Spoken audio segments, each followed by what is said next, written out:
You know, those chunks of macaroni and cheese that are floating around in your bloodstream, they probably came in through your leaky gut. Well, okay, I don't want to get too weird talking about a leaky gut right now, but I do want to talk about vitamin D and how it affects your gut, how it affects your ability to absorb, but also how it affects your gut biome, but worst of all, how it affects your gut mucosal layer and why your reduction in vitamin D and low levels of vitamin D could be the reason why you have that gastric discomfort. So let's get to the science.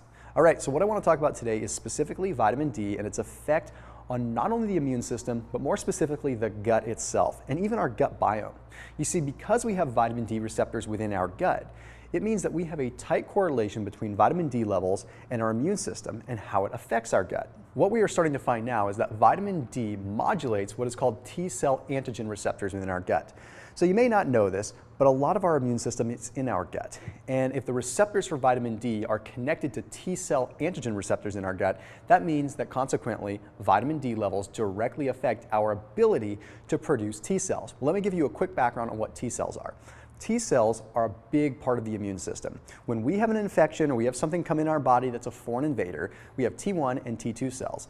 T1 cells go around and they label those infections or they label those foreign bodies as bad so that T2 cells can go through and do the right rigmarole to create antibodies or get rid of them or whatever has to be done.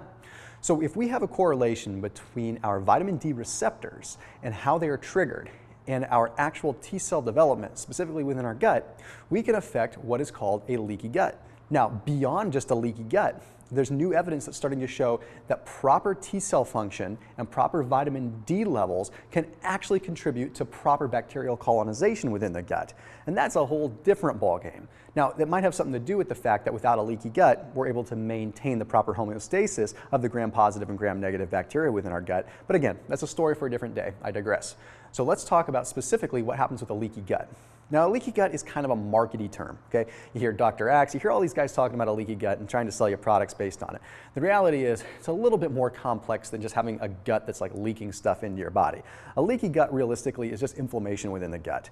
All it means is that you have this inflammation and it's contributing to a breakup of the mucosal layer, which means that larger particles of nutrients and food can get into your bloodstream.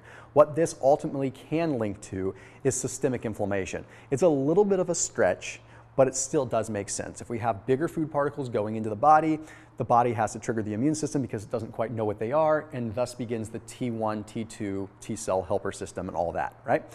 So if we have a leaky gut, the immune system is really attacking that in a bad way, making it worse, causing more inflammation. Immune system equals inflammation, okay? Not always good, not always bad. So in this particular case, when we find that vitamin D actually affects T-cell antigen receptors, it means that we're able to activate T1 cells. When we activate T1 cells within the gut, it means that our body is able to label the right infection and the right inflammation in our gut, consequently potentially healing the leaky gut. So therefore, reducing chronic inflammation throughout the rest of the body.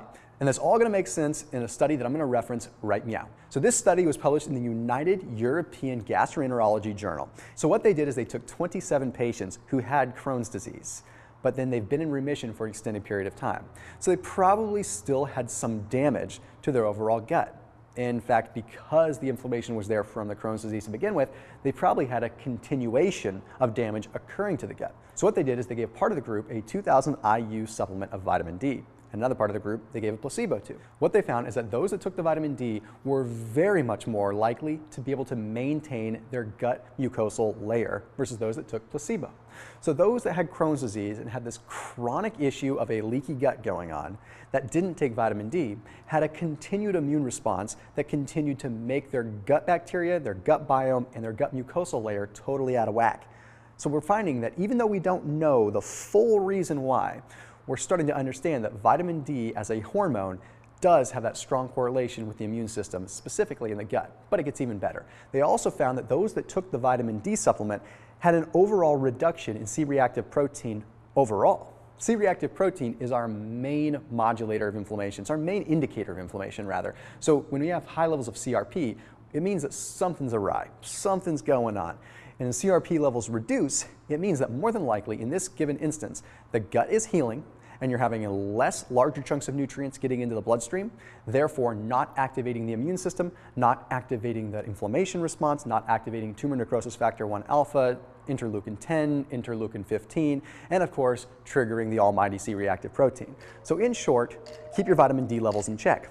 Whether you have to supplement or get some sunshine, you need to know your body, you need to get the blood work to see.